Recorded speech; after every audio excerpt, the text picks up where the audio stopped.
Jawaban Anda nanti ditentukan oleh niat dan ucapan Anda. Jawaban untuk kurban nazar begini contohnya. Ini saya beli hewan kurban untuk nazar saya. Untuk nazar saya. Jawaban untuk misalnya kurban takyin.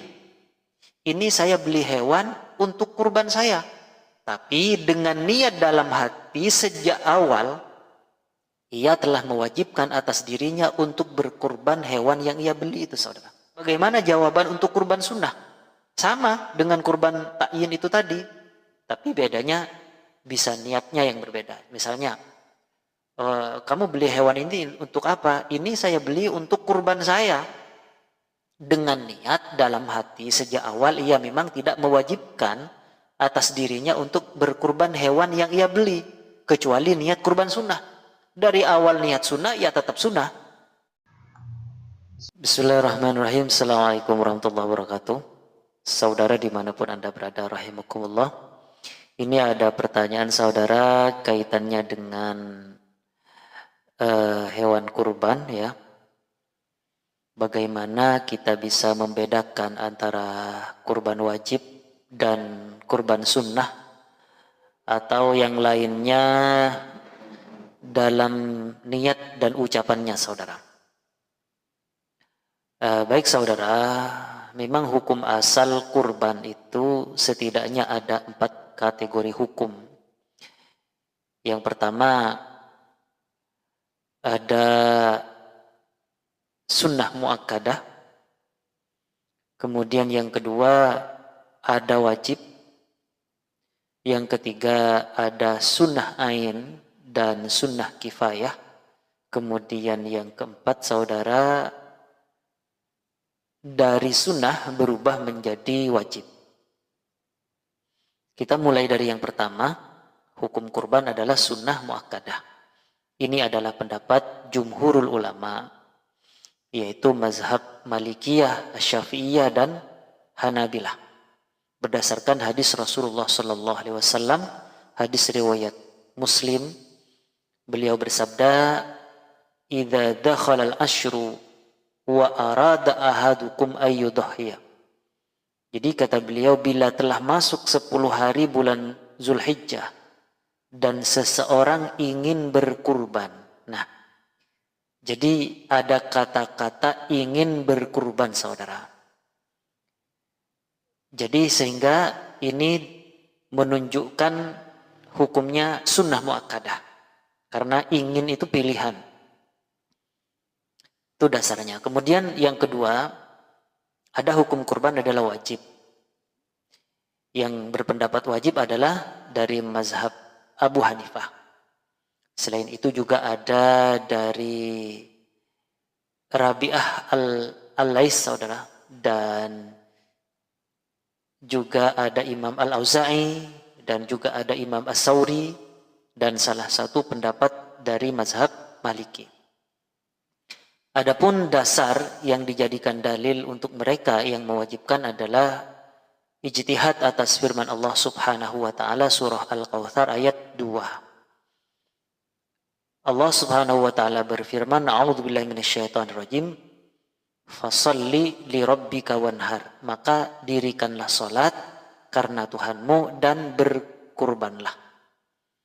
Nah, menurut mereka dari mazhab Hanafiyah dan yang lain ini, saudara, ayat ini berbentuk amar, berbentuk perintah, dan pada dasarnya setiap perintah itu hukumnya wajib untuk dikerjakan.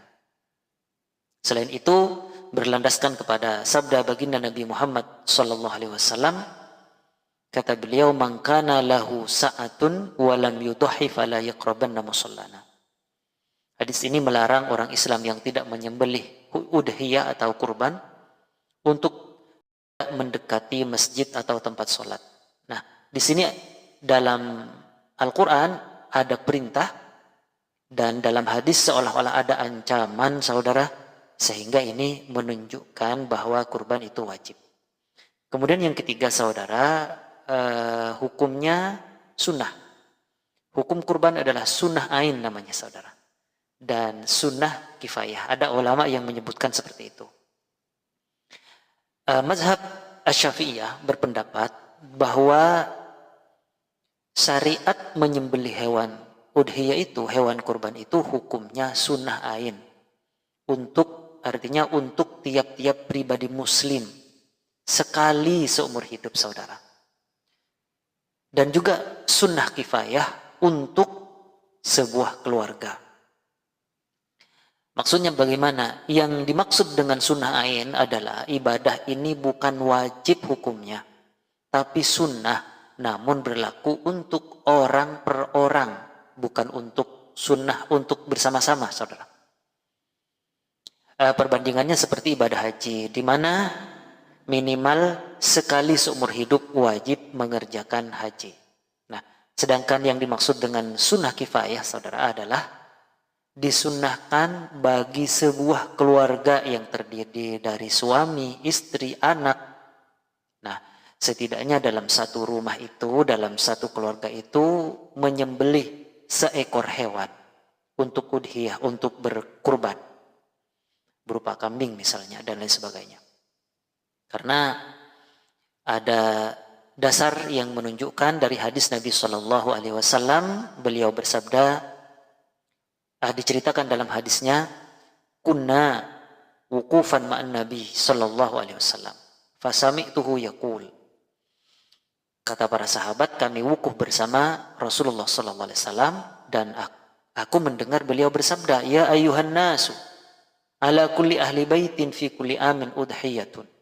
Wahai manusia, hendaklah atas tiap-tiap keluarga menyembelih udhiyah, menyembelih hewan kurban tiap tahun. Hadis riwayat Ahmad, Ibnu Majah dan At-Tirmidzi, saudara. Ini masuk ke pertanyaan. Lalu bagaimana untuk membedakan kurban wajib dan sunnah? Nah, ini inti dari pertanyaan yang muncul, saudara. Jadi kita jawab. Yang keempat adalah hukum daripada kurban itu dari sunnah berubah menjadi wajib. Nah, saudara, kurban dinyatakan wajib karena ada dua faktor, saudara. Yakni yang pertama karena nazar, yang kedua karena ta'yin, ditentukan. Maksudnya, nazar adalah janji seorang hamba kepada Allah Subhanahu wa Ta'ala untuk melakukan suatu ibadah jika harapannya terkabul atau yang semisal. Sementara ta'yin adalah janji seorang hamba kepada Allah Subhanahu wa Ta'ala untuk melakukan suatu ibadah yang telah ditentukan, saudara. Tapi tanpa embel-embel harapan terkabul atau yang semisal. Artinya apa? Dengan nazar dan ta'yin ini, seseorang telah mewajibkan atas dirinya untuk melakukan suatu ibadah tertentu. Sebagaimana Syekh Wahab Az-Zuhaili, saudara, dalam kitabnya Al-Fiqhul Islami wa Adillatuh menyatakan, wa innama tajibul udhiyatu imma bin nadri. Sesungguhnya kurban wajib itu kadang karena bin nadri. Yang pertama karena dinazarkan. Mithlu lillahi alayya au alayya an udhiya bihadihi syad. Contoh yang nazar itu, kata beliau, saudara, seperti perkataan kepada saya harus atau wajib berkurban, atau saya harus atau wajib berkurban kambing ini misalnya.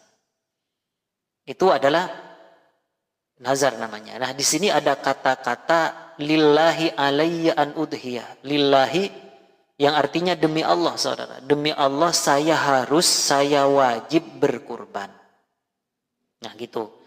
Kemudian yang kedua, kurban itu bisa wajib au bit ta'yini. Bi ayyaqula hadhil udhiyatu bi ayyaqul hadhihi udhiyatun au ja'altuha udhiyatan. Atau ada kalanya ditakyin, ditentukan. Contoh seperti tadi dikatakan hadhihi udhiyatun. Ini kurban. Atau au ja'altuha udhiyatan. Saya jadikan ini kurban. Nah itu takyin namanya saudara, menjadi wajib pada akhirnya. Cuman perlu diperhatikan saudara dalam masalah takyin biar nggak rancu ya. Dalam masalah takyin juga disyaratkan seseorang harus ada niat mewajibkan atas dirinya untuk melakukan sesuatu. Tanpa adanya niat wajib, maka tidak akan terjadi wajib saudara, melainkan tetap menjadi sunnah. Karena niat dari awal memang sunnah. Nah ini sebagaimana juga yang disebutkan dalam kitab Al-Bajuri, juz 2 saudara, disebutkan wa fis sighati kaunuha lafdhan yush'iru bil iltizami. Nah nih, dalam masalah sighat adalah adanya lafaz atau ucapan yang menunjukkan adanya penetapan. Wa fi ma'nahu ma marrah fid dhaman. Wa fi ma'nahu ma marrah fid dhaman. Dalam pengertian penetapan ini artinya iltizam disebut dengan mewajibkan saudara, mewajibkan. Seperti dalam tanggungan seseorang. Artinya orang itu punya tanggungan kalau sudah menetapkan kepada dirinya, kalau sudah mewajibkan kepada dirinya. Fid dhamani kulli. Contohnya seperti alayya kada wa alayya kada. Demi Allah. Jadi kadang bahasa alayya itu disebut janji kepada dirinya dan diikuti dengan sumpah.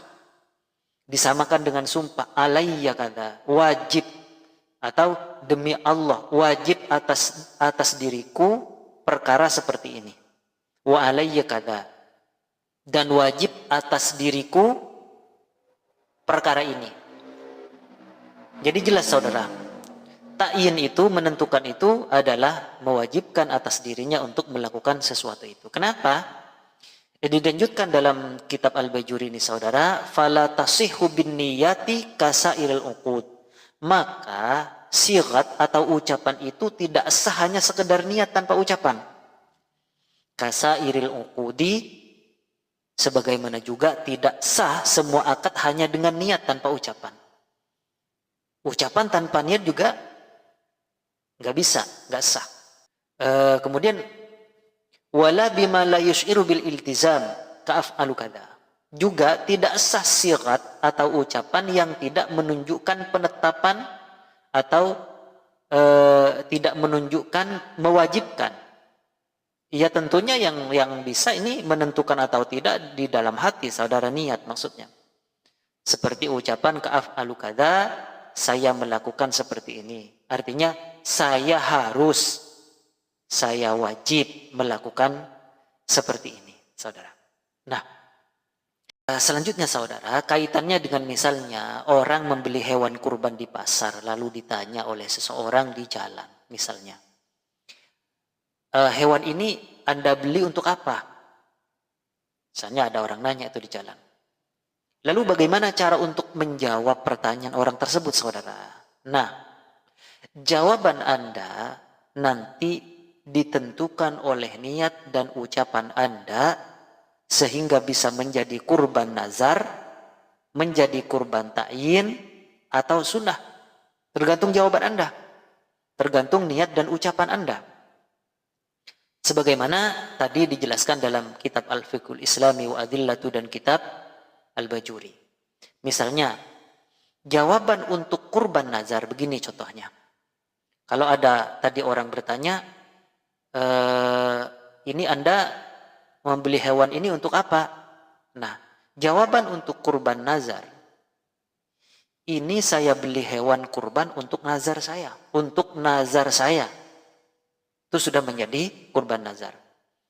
Atau menjawab begini saudara, jawaban untuk misalnya kurban takyin, ini saya beli hewan untuk kurban saya.